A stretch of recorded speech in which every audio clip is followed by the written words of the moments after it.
नमस्कार मित्रों, मैं पुष्कर नारायणिया वात्सल्य संस्थान चित्तौड़गढ़ से। आज की चर्चा का विषय है गोरक्षा, गाय की रक्षा। गाय आज सर्वाधिक संकट में है और चूंकि गाय संकट में है तो मनुष्य उसके साथ साथ संकट में है। गाय जितनी दुखी है मनुष्य उतना दुखी रहेगा, गाय जितनी सुखी होगी मनुष्य भी उतना सुखी उस परिमाण में आएगा। देश आज़ाद हुआ तब 110 करोड़ गोवंश अपने देश में था और 33 करोड़ हम लोग थे। आज 10 करोड़ गोवंश है और 130 करोड़ से अधिक हपन हो गए, उल्टा से भी ज़्यादा हो गया। और 10 करोड़ गोवंश में से 5 करोड़ सड़क पर है, दर दर की ठोकरें खा रहा है, मनुष्य द्वारा फेंकी हुई थैलियाँ खा रहा है और मरने को विवश है। उसके बावजूद सड़क से उठ करके रोज़ कत्लखानों में जा रहा है। प्रतिदिन लाखों गायें और गोवंश कत्ल का शिकार हो रहे हैं। हम क्या कर सकते हैं? देखिए, मेरे ख्याल से संसार में कोई ऐसा होगा, या यूँ कहना चाहिए कि 100 करोड़ लोग देश में ऐसे हैं जो चाहते हैं गाय बचना चाहिए। चाहते तो सब हैं, फिर भी नहीं बच रही। कारण तो देखिए, हम जो चाहते हैं उसके लिए हमें प्रयत्न करना पड़ता है। एक बच्चा आईएएस बनना चाहता है तो उसे 15 साल 20 साल मेहनत करनी पड़ती है, अध्ययन करना पड़ता है, पढ़ाई करनी पड़ती है। वो 10 घंटे 15 घंटे नियमित अध्ययन करता है, तब जाकर के आईएएस बनता है। उसमें से भी 100 में से 1 लोग बन पाते हैं।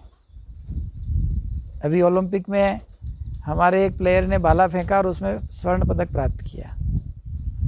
मेरे ख्याल से भाला फेंकने का काम 5 सेकंड से भी कम समय का होगा, परंतु उस 5 सेकंड के लिए उसने 20 साल मेहनत की, अपने शरीर को उस लेवल तक पहुंचाया, उस स्तर तक पहुंचाया कि वो 5 सेकंड उसके दुनिया में प्रसिद्धि दिला गए।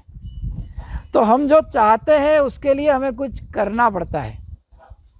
व्यापारी व्यापार करना चाहता है तो घर से उठ करके दुकान जाता है, मेहनत करता है तो उसे कुछ लाभ होता है। हम चाहते तो हैं गोरक्षा हो, करते क्या है?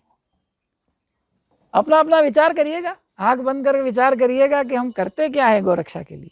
केवल बात करने से तो कुछ नहीं होगा ना। तो फिर सवाल आता है, हम क्या कर सकते हैं? ये बात सही है, लोग पूछेंगे हम क्या कर सकते हैं।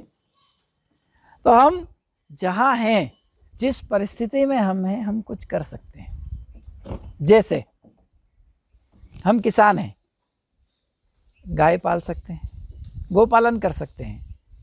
हम किसान हैं, गो आधारित खेती कर सकते हैं।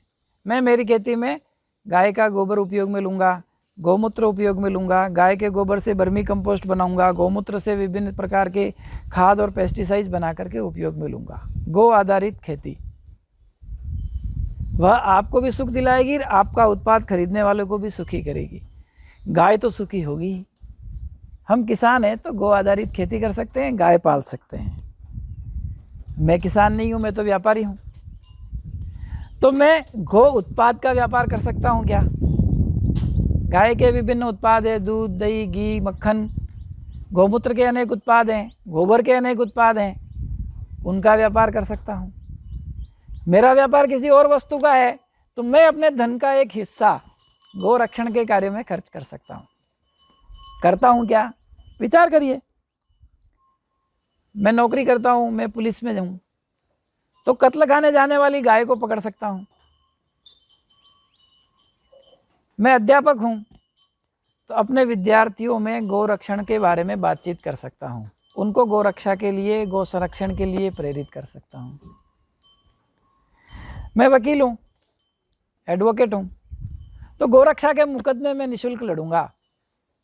गोरक्षा की विभिन्न जो ITR दाखिल होती है, जिनको सूचना के अधिकार के तहत विभिन्न सूचनाएं होती है, वो मैं संग्रह करके दूंगा।